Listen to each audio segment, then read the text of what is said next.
Hi, Cinda. I'm so Hello, Sharon. yeah, I'm so good to be together. I love this technology that gives us the opportunity to sit and have coffee together I at know, my wherever we are tea. on the planet. I was thinking, where do I want to begin? And I'm just going to go back to where it is we began together. Yeah, that was in 2011. And who knew when we came together at this particular workshop that we'd walk away having touched ourselves, touched each other in ways that I didn't even know of you, really. I know, that was such a magical moment for me. Mm. We were doing a workshop up in Seattle, Was. and a woman from the East Coast that was traveling around the country meeting her Facebook followers, and she had asked me to do and create a workshop around Roar, which was an article I had written in 2010 that had gone viral. Yeah. And she was a shaman, I believe. Anyway, so she had asked me to create a workshop, which I had done, and you were one of the women that sat in the workshop holding space for people who were roaring. Exactly. That was Robin Rice. That's right, that's right. Brought us together. It affirms to me again how when I say yes to an invitation from that excited place of course, yes, I might even not even know why, but there's an excitement of yes, that when I show up, magic happens. But always for me anyway, the journey between the saying yes, and it's usually, a few months down the road before the event happens, that in that waiting between the yes and the event, it isn't uncommon for me to go like, I don't think so. Oh, maybe not. And I have to go back to say, what was it I felt when I said yes, and hold on to that and trust that the yes, it knows what it's doing and where it's directing me. And it's really a little bit about like your piece that you received, roar. Mm-hmm. Like that roar is it's an inside voice. uh, I want our friends to know about roar. Mm-hmm. Thank you for giving me an opportunity to talk about it again. In 2010, in May of 2010, people might remember the oil leak that was happening in the Gulf of Mexico. And specifically on social media, on Facebook, there was a video of the oil spewing from the bottom of the bay. And when I saw that, I was horrified. And politicians were pointing at each other, and no one was accepting the blame, and no one was fixing it. And when I would look at this footage, I would see not oil, but blood. And in my mind, Mother Earth, our ultimate mother, the ultimate giver of life, the creator of all, was hemorrhaging. And I went to bed in a panic every night. And, and it reminded me of the history of how women have been treated, so poorly treated, so poorly respected, right? That if the ultimate mother isn't saved, we will all die. And I went to bed with this voice in my head that was like, don't they realize that if she dies, we all die? That if any mother is injured or not respected or cared for, or any woman for that matter, that impacts humanity in the whole.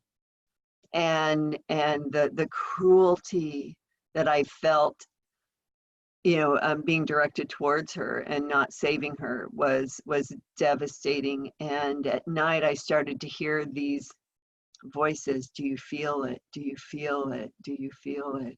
And it was like, what is this? What is this? And that rhythm of, do you feel it? Do you feel it? And it was one voice and then multiple voices. And I just felt like there were these women that were coming together. Do you feel it? Do you feel it? And I'm like, yes, I feel it, but what am I feeling? And it was scary, and then it wasn't scary. And I remember one night I couldn't I couldn't hold it back any longer. I ran down and I started to write. And when I put the pen down, I looked at what I had written. I reread it, don't even remember having written it. And I titled it Roar. And it was these voices of women all coming together with the mighty roar of no more and enough. And not only fighting for their planet, but for their families and for their communities. And, and it was mighty. And I shared it online, and before I knew it, it was worldwide, and it was being acted out on stage and talked about it through in noetic sciences, and it was translated into a different language. I mean, it was just being shared in people's blogs. It led me, in that moment, everything in my life changed. I became a writer. I was asked to speak. I've published a few books. Roar is now published. A woman illustrated it for me named Minot Doyle. So, yeah. So what was it that you were hearing? What did those voices that you initially felt inside yourself, the pulse, what were the words that came out with it? Well, so I want to also say, I most certainly am happy to read something from Roar, but when you and I met, you were sitting there holding space while other people were roaring. And the workshop that I was asked to create was about roaring, that the no more and enough, which is setting boundaries, and then tearing down barriers that don't serve us. And you sat there holding space, and afterwards you came up to me and you said, in 1997, I had a vision of just this. Mm-hmm. And then you shared with me your story of when Gaia spoke to you. Mm-hmm. And so that to me blew my mind, because when you say, what were those voices? What was I hearing? Well, I think I was hearing Gaia and the heartbeat of Gaia herself, calling and screaming for the support of women to wake up and do something to save her. Mm-hmm. And, but it might be interesting to share your story. I know you've written about it, but. Well, yeah, and I will, but I'm going to read this, I'm just going to read 2 sentences that this is why I came up to you afterward, because your writing, you entitled it Roar, meaning no more. Mm-hmm. So this is the last part of what I received from whom I was told was Gaia. Sisters, we are ready to roar with you as lions, ready to run as wolves, ready to weave magic into the world. We are ready to wake up and move mountains. We are the golden dragons holding female truth, and you are one of us. And that was the common thread, was the roar. I went, whoa, it totally infused me also. But what does that have to do, Cinda, do you think, with today? Where women are today in relationship to that roar of no more? Well, yeah, I think that one of the things I write about, yes, it might have been the injuring of and the polluting of Mother Earth that triggered Roar, but it also has to do with women uniting and standing up together in force, hand to hand, to fight all wrongs, not just against the planet and the harming of the planet, but also against the harming of other women. And so the Me Too movement, right? I mean, that's huge right now. And women are roaring, for equal pay. And it's happening. And women are, it's like a modern day version of being a feminist. Mm-hmm. They roared that. And now we're roaring a different kind of roar. I think And it might be very similar, but it is all necessary. Yes. It is all necessary. And in the story, Roar, that I write, we actually shift, you know, the planet on its axis. We women, the power of women will shift the planet, shift the axis, and turn the earth to the light of the moon, balanced out by the light of the sun, which is the balance of the masculine and the feminine. We're not looking for world domination. We're just looking for balance. And Mother Nature is always, always about balance. But right now she's out of balance. Exactly. And we're not supporting her. And it will rely on us women to stand up, I think, to make change. I think so too. As we get ready, we're going to finish this conversation, but pull up your book, Roar. Okay. See it there on your desk, and read just a piece from it for us, would you? Yeah. So in case you asked me to read, I marked some pages.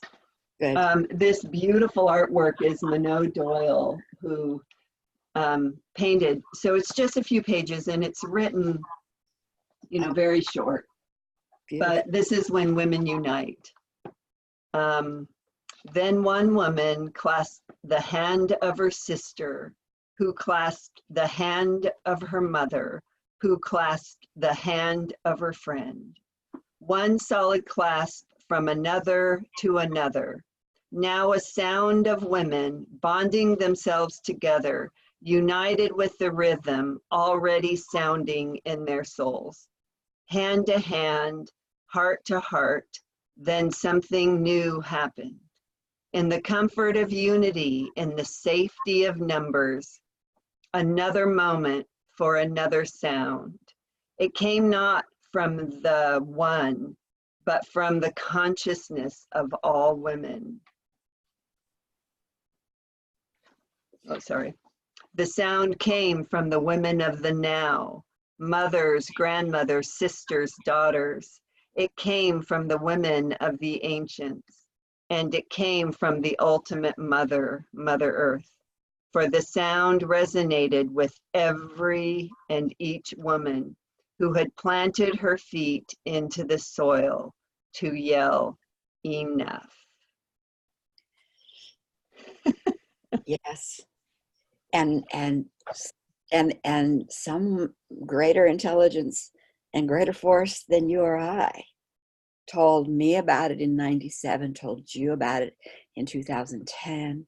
Yeah. And how many others have known, and now we get to watch it happening. So, hey.